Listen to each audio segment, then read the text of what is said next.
ISKCON বাংলাদেশের কোনো ধরনের সম্পৃক্ততা নেই। শৃঙ্খলা ভঙ্গের দায়ে চিন্ময় কৃষ্ণ দাসকে অনেক আগেই ইসকন থেকে স্থায়ীভাবে বহিষ্কার করা হয়েছে বলে জানিয়েছে সংগঠনটির বাংলাদেশের সাধারণ সম্পাদক চারুচন্দ্র দাস ব্রহ্মচারী। সুতরাং চিন্ময়ের কার্যক্রম সম্পূর্ণ ব্যক্তিগত, এজন্য সংগঠন দায়বদ্ধ নয় বলে জানায় ইসকন বাংলাদেশ। অপচেষ্টা করছে। 28 নভেম্বর রাজধানীর স্বামীবাগ আশ্রমে অনুষ্ঠিত সংবাদ সম্মেলনে এমনটা জানিয়েছেন চারুচন্দ্র দাস ব্রহ্মচারী। এ সময় ভারতের মন্তব্যে সম্পৃক্ত না থাকার দাবিও করে সংগঠনটি।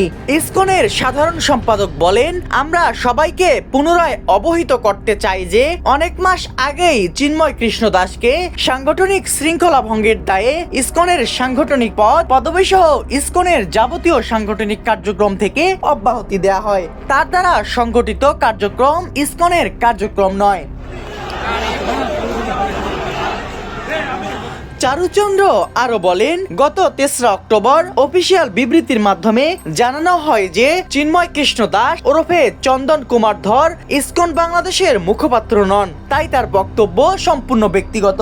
অতএব লীলারাজ গৌর দাস, স্বতন্ত্র গৌরাঙ্গ দাস ও চিন্ময় কৃষ্ণ দাসের বক্তব্য এবং কৃতকর্মের জন্য ইসকন বাংলাদেশ কোনোভাবেই দায়বদ্ধ নয়। তিনি জানান, কিছু বিশেষ মহল ইচ্ছাকৃতভাবে ইসকনের বিরুদ্ধে মিথ্যা প্রচারণা চালিয়ে যাচ্ছে, এমনকি ইসকনকে নিষিদ্ধ করার মতো অযৌক্তিক দাবি তুলছে।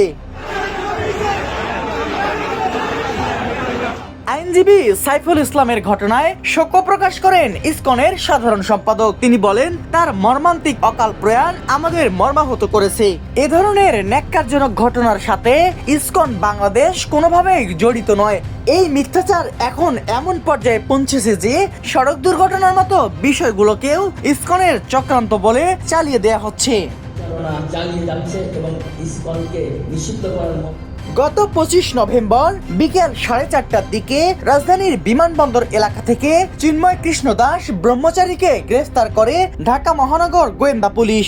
এরপর তার মুক্তির দাবিতে বিক্ষোভ ও সংঘর্ষের ঘটনা ঘটেছে। সাব্বির হোসেন, সোনালী নিউজ।